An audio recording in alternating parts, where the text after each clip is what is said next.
Hi friends, ನಮಸ್ತೆ ಎಲ್ಲರಿಗೂ. ಸವಿರುಚಿ ಚಾನಲ್ಗೆ ಮತ್ತೊಮ್ಮೆ ಸ್ವಾಗತ. ಇವತ್ತಿನ ರೆಸಿಪಿ ಬಂದು ಇಡ್ಲಿ ಸಾಂಬಾರನ್ನ ಮಾಡ್ತಾ ಇದ್ದೀನಿ. ಈ ಇಡ್ಲಿ ಸಾಂಬಾರಿಗೆ ನಾವು ಯಾವುದೇ ರೀತಿಯ ಬೇಳೆಯನ್ನು ಬಳಸದೆ ತುಂಬ ಸಿಂಪಲ್ಲಾಗಿ ಕೂಡ ಮಾಡ್ಕೊಳ್ಬೋದು. ಹೆಚ್ಚು ಟೈಮು ಸಹ ತಗೊಳ್ಳಲ್ಲ, ತುಂಬ ಸಿಂಪಲ್ಲಾಗಿ ಮಾಡ್ಕೊಳ್ಬೋದು. ಈ ಹೋಟೆಲ್ಗಳಲ್ಲಿ ಮಾಡ್ತಾರೆ ನೋಡಿ, ಅದೇ ಟೇಸ್ಟಲ್ಲಿ ತುಂಬಾ ಚೆನ್ನಾಗಿರುತ್ತೆ. ಖಂಡಿತ ನೀವು ಕೂಡ ಈ ರೀತಿ ಸಿಂಪಲ್ಲಾದ ಇಡ್ಲಿ ಸಾಂಬಾರನ್ನ ಒಂದ್ಸಲ ಟ್ರೈ ಮಾಡಿ ನೋಡಿ. ನಿಮ್ಗೆ ಹೇಗೆ ಬಂತು ಅಂತ ಕಮೆಂಟ್ ಮಾಡಿ ತಿಳಿಸಿ. ಈಗ ಬನ್ನಿ ಮಾಡೋ ವಿಧಾನ ನೋಡ್ಕೊಳ್ಳೋಣ. ಮೊದಲು ನಾನಿಲ್ಲಿ ಒಂದು ಕಡಾಯಿಗೆ ಚೆನ್ನಾಗಿ ಎಣ್ಣಾಗಿರುವಂಥ ಒಂದು 5 ಟೊಮೊಟೊನ ಈ ರೀತಿ ಕಟ್ ಮಾಡಿ ಸೇರಿಸ್ಕೊಳ್ತಾ ಇದ್ದೀನಿ. ಹಾಗೆ ಇಲ್ಲಿ ನಾನು ಒಂದು 15 ಚಿಕ್ಕ ಈರುಳ್ಳಿ ಸಿಗುತ್ತೆ ನೋಡಿ, ಇಡ್ಲಿ ಸಾಂಬಾರಿಗೆಲ್ಲ ಹಾಕ್ತಾರೆ ನೋಡಿ, ಈ ರೀತಿ ಸಣ್ಣ ಈರುಳ್ಳಿನ ಈ ರೀತಿ ಸಿಪ್ಪೆ ತೆಗೆದು ಹಾಕ್ಕೊಳ್ತಾ ಇದ್ದೀನಿ. ನಿಮ್ಗೆ ಈರುಳ್ಳಿ ಇಲ್ಲ ಅಂತ ಅಂದರೆ ದೊಡ್ಡ ಸೈಜ್ ಈರುಳ್ಳಿನ ಸಹ ಕಟ್ ಮಾಡಿ ಸೇರಿಸ್ಕೊಳ್ಬೋದು. ಹಾಗೆ ಒಂದು 4 ರಿಂದ 5 ಹಸಿಮೆಣಸಿನ್ಕಾಯಿನ ಹಾಕ್ಕೊಳ್ತಾ ಇದ್ದೀನಿ. ಹಾಗೆ ಒಂದು ಗೆಡ್ಡೆ ಬೆಳ್ಳುಳ್ಳಿನ ಈ ರೀತಿ ಸಿಪ್ಪೆ ತೆಗೆದು ಹಾಕ್ಕೊಳ್ತಾ ಇದ್ದೀನಿ. ಹಾಗೆ ಇಲ್ಲಿ ನಾನು ಟೊಮೊಟೊ ಈರುಳ್ಳಿ ಬೇಯಿಸ್ಕೊಳ್ಳೋದಕ್ಕೆ ಎಷ್ಟು ಬೇಕೋ ಅಷ್ಟು ಮಾತ್ರ ನೀರನ್ನ ಸೇರಿಸ್ಕೊಳ್ತಾ ಇದ್ದೀನಿ. ಅಂದರೆ 1 ಗ್ಲಾಸ್ ಆಗೋಷ್ಟು ನೀರನ್ನ ಹಾಕ್ಕೊಳ್ತಾ ಇದ್ದೀನಿ.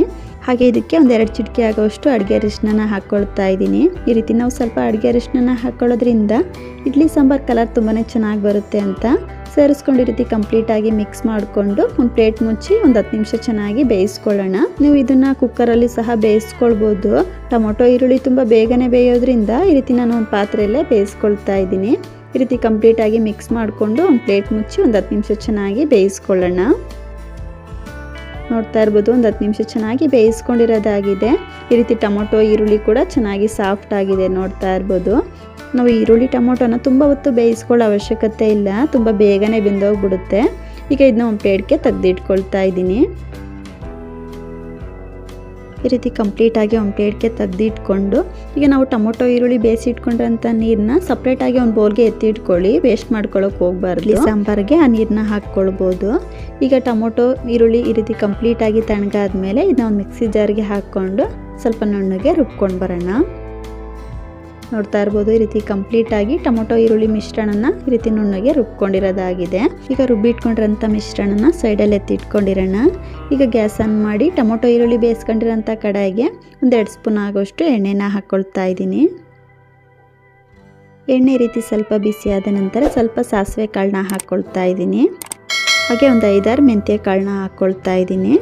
ಹಾಗೆ ಇದಕ್ಕೆ ಒಂದು 2 ಒಣಮೆಣಸಿನ್ಕಾಯಿನ ಸಹ ಕಟ್ ಮಾಡಿ ಹಾಕ್ಕೊಳ್ತಾ ಇದ್ದೀನಿ. ಹಾಗೆ ಸ್ವಲ್ಪ ಹಸಿ ಕರ್ಬೇವಿನ ಸೊಪ್ಪನ್ನ ಹಾಕ್ಕೊಳ್ತಾ ಇದ್ದೀನಿ. ಇಲ್ಲಿ ನಿಮ್ಗೆ ಇಷ್ಟ ಇತ್ತು ಅಂದರೆ ಸ್ವಲ್ಪ ಇಂಗು ಸಹ ಹಾಕ್ಕೊಳ್ಬೋದು. ನಾನು ಇಲ್ಲಿ ಇಂಗು ಏನು ಬಳಸ್ತಾ ಇಲ್ಲ. ಈ ರೀತಿ ಕಂಪ್ಲೀಟಾಗಿ ರೆಡಿ ಮಾಡಿ ಇಟ್ಕೊಂಡಿರೋಂಥ ಒಗ್ಗರಣೆಗೆ ಆವಾಗಲೇ ರುಬ್ಬಿಟ್ಕೊಂಡಿರೋಂಥ ಟೊಮೊಟೊ ಈರುಳ್ಳಿ ಮಿಶ್ರಣನ ಸೇರಿಸ್ಕೊಳ್ತಾ ಇದ್ದೀನಿ. ಸೇರಿಸ್ಕೊಂಡು ಈ ರೀತಿ ಕಂಪ್ಲೀಟಾಗಿ ಮಿಕ್ಸ್ ಮಾಡ್ಕೊಳ್ಳೋಣ. ನಾವು ಟೊಮೊಟೊ ಆಗಿರ್ಬೋದು, ಈರುಳ್ಳಿ ಆಗಿರ್ಬೋದು, ಎಲ್ಲ ಮಸಾಲೆಗಳನ್ನ ಬೇಯಿಸಿ ಹಾಕ್ಕೊಂಡಿರೋದ್ರಿಂದ ತುಂಬ ಹೊತ್ತು ಎಣ್ಣೆಯಲ್ಲಿ ಫ್ರೈ ಮಾಡ್ಕೊಳ್ಳೋ ಅವಶ್ಯಕತೆ ಇಲ್ಲ. ಈಗ ಇದಕ್ಕೆ 1.5 ಸ್ಪೂನ್ ಆಗೋಷ್ಟು ಸಾಂಬಾರು ಪೌಡ್ರನ್ನ ಹಾಕ್ಕೊಳ್ತಾ ಇದ್ದೀನಿ. ನಾವು ಮಾಮೂಲಿಯಾಗಿ ತರಕಾರಿ ಸಾಂಬಾರಿಗೆಲ್ಲ ಹಾಕ್ಕೊಳ್ತೀವಿ ನೋಡಿ, ಆ ಸಾಂಬಾರು ಪೌಡ್ರನ್ನ 1.5 ಸ್ಪೂನ್ ಆಗೋಷ್ಟು ಹಾಕ್ಕೊಳ್ತಾ ಇದ್ದೀನಿ. ಸೇರಿಸ್ಕೊಂಡು ಈ ರೀತಿ ಕಂಪ್ಲೀಟಾಗಿ ಮಿಕ್ಸ್ ಮಾಡಿಕೊಂಡು ಮಸಾಲೆನ ಸ್ವಲ್ಪ ಫ್ರೈ ಮಾಡ್ಕೊಳ್ಳೋಣ.